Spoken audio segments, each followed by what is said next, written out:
You responded to a 7.6 magnitude earthquake and a tsunami hit in western Indonesia.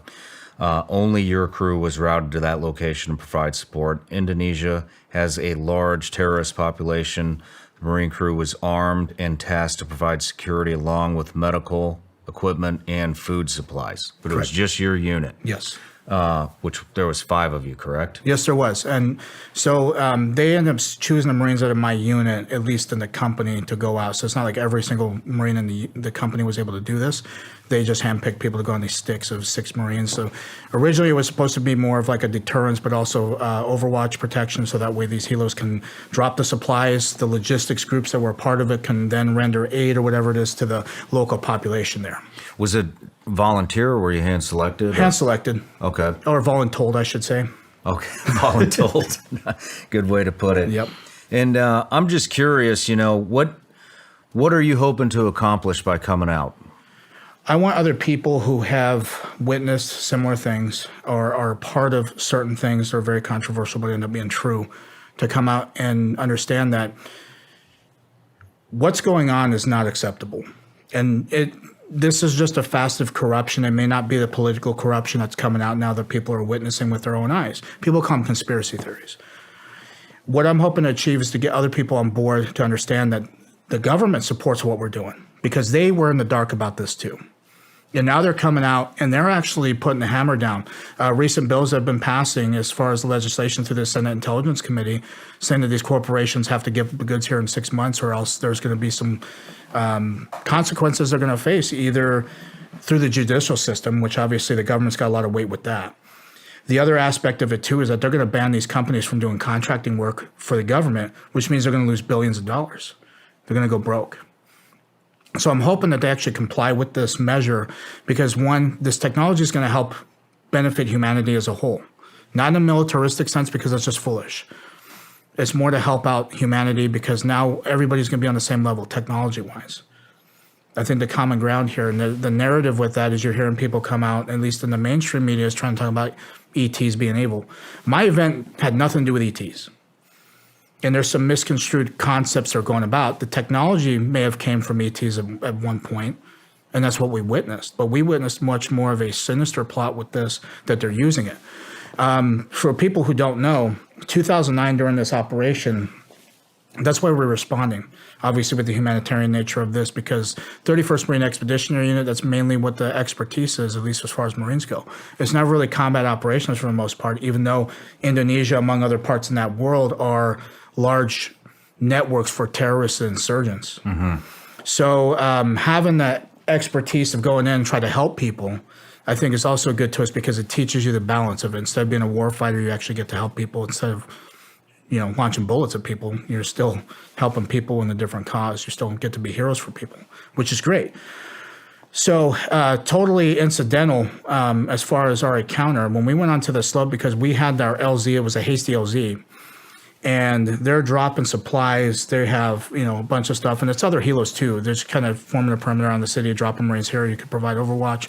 Now, the only thing that's unsettling with this is the fact that they never gave us any comms. You know as well as I do how risky that is. You didn't have any comms? We didn't have any comms. Interesting. So the Marine that was with me, it was a higher rank than me, was very pissed off about it because he was a Fallujah Marine, so he went through a lot of shit. Yeah. And one of those things, I remember him kept telling me, he's like, if everything ends up going to shit, and you look at me and if I'm fine, it means that you're going to be fine. And I remember him telling us all that in the stick, and he's a good Marine. He's a very outstanding guy. Learned a lot from him during my time in. And I thought about that concept, but then he started picking things apart too.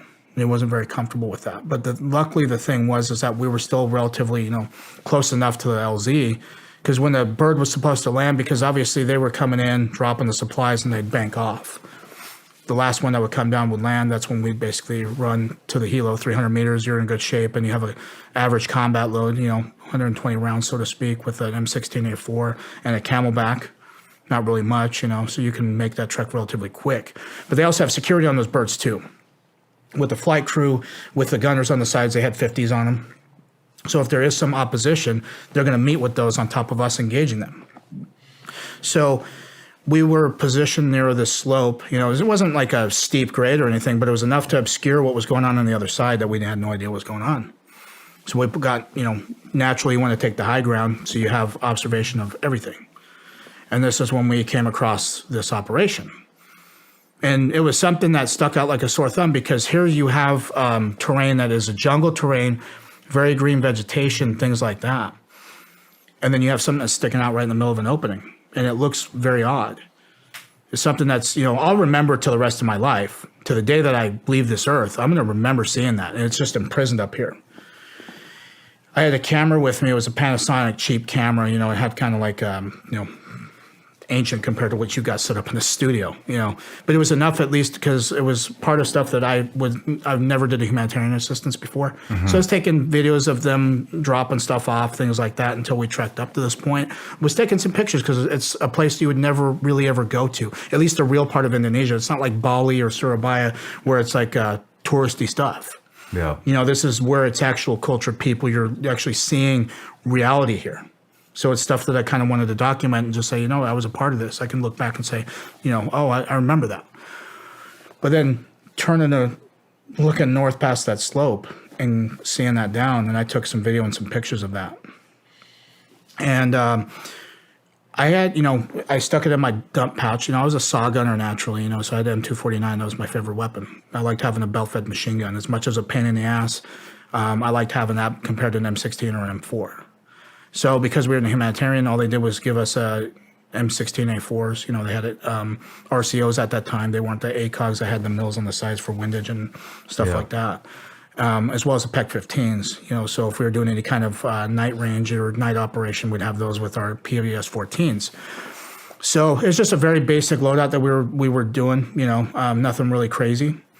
And when we saw this happen, and I want to say unidentified because right now it's identified. Everybody knows what they are now. They're either man-made or they're not.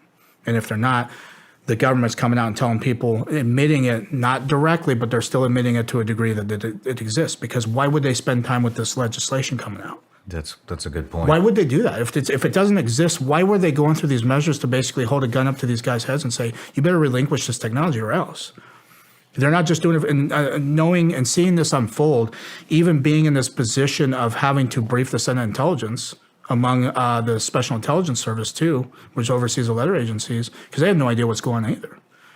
But the fact that all of us coming together and making this loud amount of noise to get something done about it is just astounding. And now they're finally, for the first time in history, they're going through with this and actually trying to do something about it for their own understanding, but also know the corruption that comes from this. Yeah. It's multiple different facets. I mean, you guys already, all five of you, right, already testified in front of Congress? So we testified to people of the Senate Intelligence Committee, which where there's some Congress people there as well as some senators. So in front of the Intelligence Committee by the Senate? And you know, and you know as well as I do, in any kind of setting like that, whether you're in a SCIF, it's all under oath still, because they're having you sign NDAs and things like that. So you're expected to be truthful with this. Mm-hmm. And seeing the reaction, it is a very big deal. It was nerve-wracking at first because I'm not used to talking to government officials in that nature. And having the support that they've been giving me as well as the protection is just something that I'm very thankful for. I'm very thankful that they all have open minds of this subject. Even though there, you know, for years there's been a stigma to it. For years there's been a giggle effect because of little green men and flying saucers and all that. I myself never thought to this day that I'd ever see anything like this. So going back to the event, we decided to get in a tactical column and approach this, right? And we got down the slope, and it's just like a clearing and just has this big opening. It's almost a little bit more than the football field because this craft took up a majority of that. So let's just back up for a minute. Let's describe the setting, because at first you said there were helos doing racetracks around. Is this the same opening that you described earlier that you were watching helos drop supplies No. Okay. So where this was happening was southwest, at least where the helo insertion points were with the LZs that they were setting up. And they were flying very low in consideration, right? So, and the reason why I know this is because I asked the pilots after this, because I was on the officers' mess, and I knew their call signs, and I approached them and I asked them very respectfully if they noticed anything strange. None of them said anything. Okay. So I was trying to see if they could get a view of a topside, because this is just something that's crazy, right? Yeah. So also their call signs all stuck out too, you know, because pilots like to do crazy stuff with their call signs, so it was very easy to track them down. But having this happen on the north part of the slope and it goes down, and obviously, the way it was transitioning colors, which was kind of the way that it appealed, because it was transitioning for a light matte black, a light matte gray to a dark matte black, and just kind of ranging in between, right? Let's rewind a little bit before we get into the description. Okay. What was the activity with all the other helicopters? Were they active at the time that you saw the Honestly, UAP? When we started going down there, no. Okay. And I don't know, because obviously we're occupied with this. How far do you think it was? So from the LZ where we were at was 300 meters roughly, okay, plus the slope that was concealing plus vegetation. Down the slope, it was like 400 meters maybe. So we got close. We trucked down quite a bit. Okay. About 150 meters outside, 150, 200, right? Halfway. And So maybe about a click away. Possibly, yeah. At the The farthest. craft itself might have been a click up. Okay. Yeah. And as like I said, the reason why I know how big this thing was because Did you see it as you crested the Yes. the hill? yes, I did, and that's where I took videos and pictures of this thing.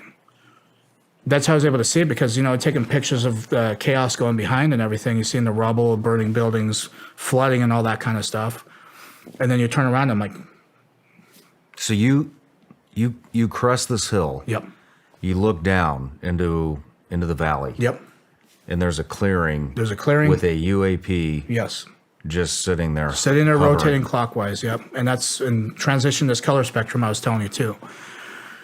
And that's why it's something that stuck out. It's not a building, It's not something that you're used to seeing. Maybe topside it could have looked like a building or something that, I don't know. I don't have that perspective. I wasn't a pilot or anything, but I can tell you from our point of view, it's something that it looked very unnatural and abnormal. And that's what got our curiosity to go investigate this. Now, normally because we would have had comms, you're damn right we'd have called it in. Report something suspicious. Maybe get some eyes on a helo, get a hold of their call signs and try to do them fly around, and they never did. And obviously we didn't have comms to do it, but they were more occupied with what was going on behind us. So when we trekked down and got around 150 to 200 meters from it, and this is an opening. By the way, there's no tactical advantage being in this situation because you don't have cover. It's jungle. You have concealment, but this kind of concealment with vegetation is not bulletproof. Mm-hmm. So when we trekked up close, and we were attack column, so obviously you have points here, right, each Marine. So you have visuals of the sides, somebody has point, and somebody has the rear. And all of a sudden we're enveloped by this military force I still to this day don't know who they are. And How close did you get to the craft? to the craft? Roughly 200 meters, 150, 200. Did you get to the bottom of the hill? Yes. So you could see, so you saw the top of it, and then you could see underneath of it. And underneath of it had this platform that was on the ground that was separate from this craft hovering. And it was very weird to see. And I was like, okay, I don't know if that's kind of like a cement pad or something. I don't know if it was like a helo pad or anything like that at first. But then started seeing how the material kind of looked very similar to what the craft was. It's like, well, that's separate. So you have something that's on the ground, stationary, and then you have something that's up top, and it's just rotating in a clockwise position. So right when we got close to it, at least 150, 200 meters out, then all of a sudden we were engaged, at least not in a hostile manner, at least, not gunfire or firefight or anything like that. But the way that these guys moved was so fluid, it was so still, it was very, very, very smooth. And it kind of indicated to me, after thinking about it for several years, is that these guys have done it for a while because of how smooth this operation was. Mm-hmm. So when we were in a tactical column going towards the center of this thing, they actually came from the flanks, but it was more of a diagonal, like a corner of the room, so to speak, right? For them, at a tactical advantage, they have interlocking fields of fire on every single person, and they had a team of 8, right?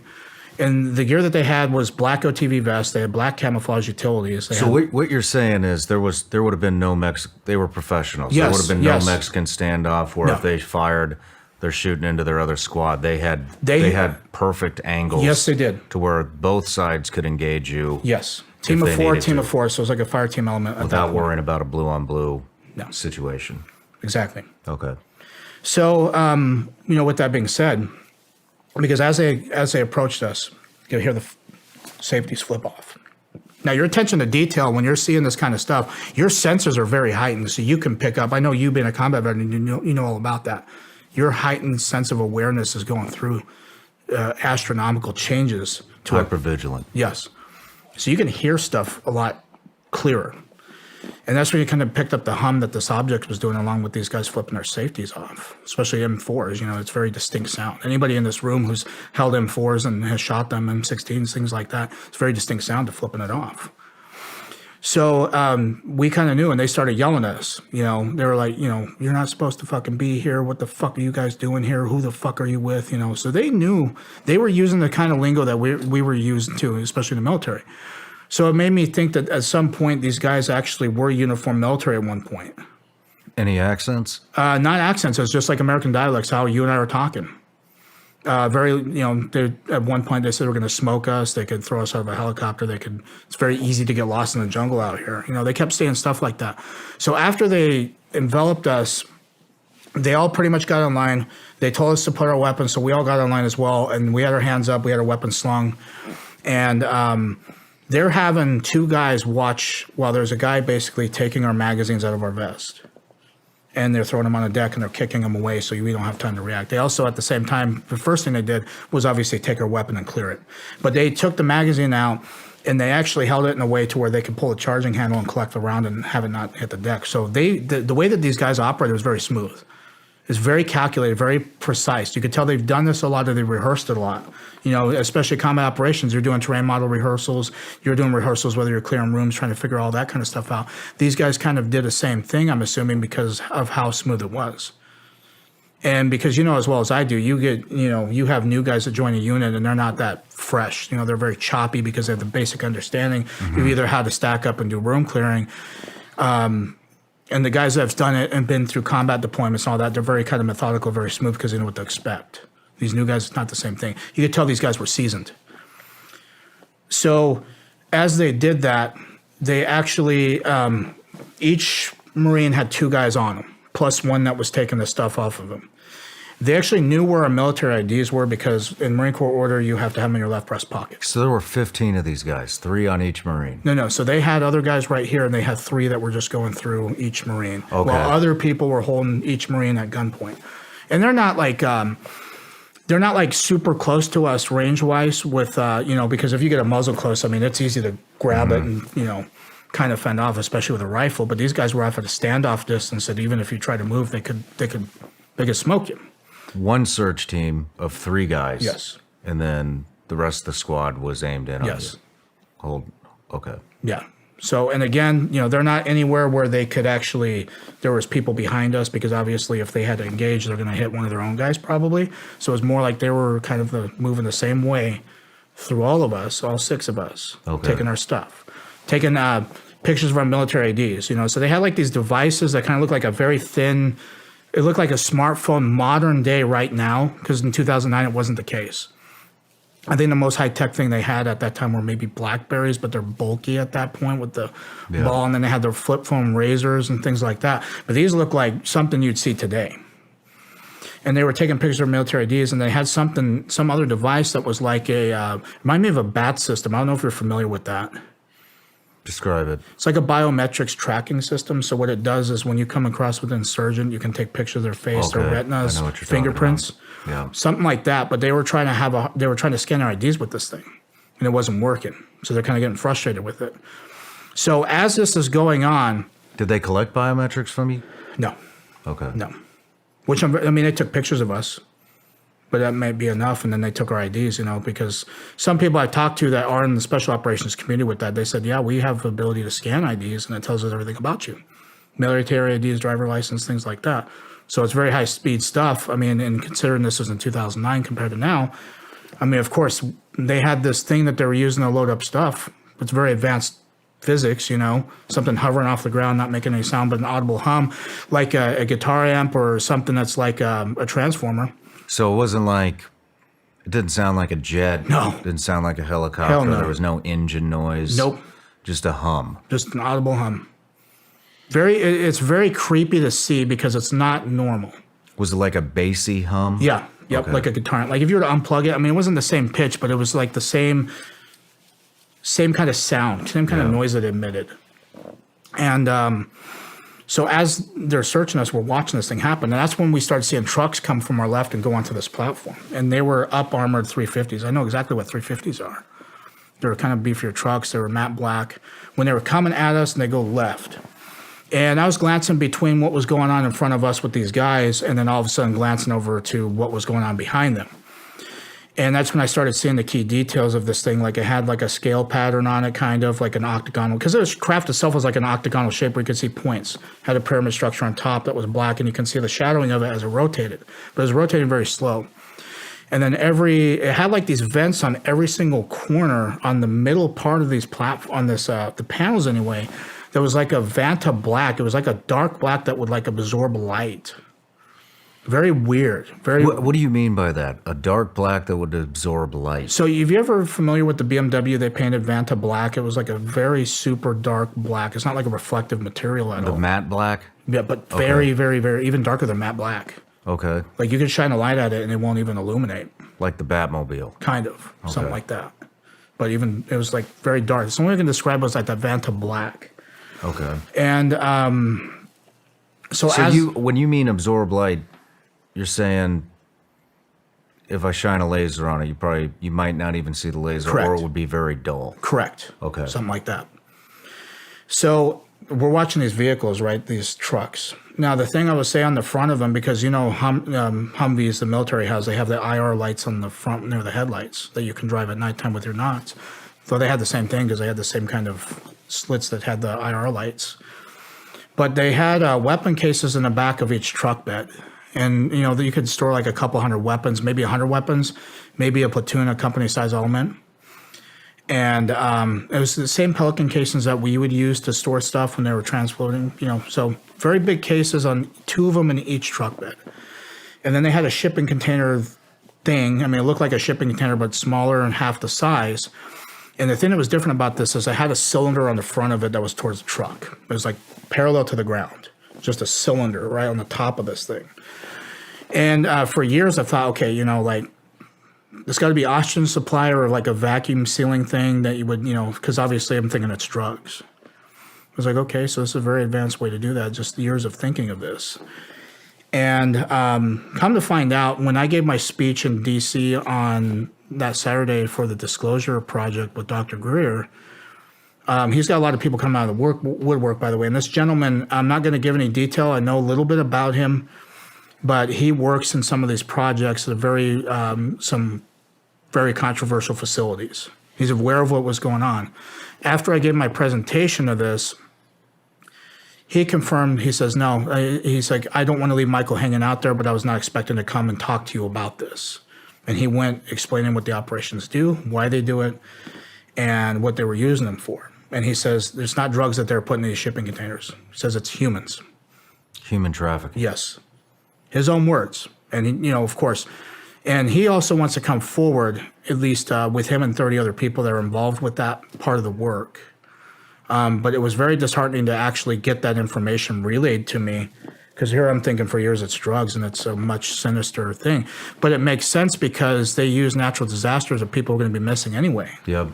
Scoop up people.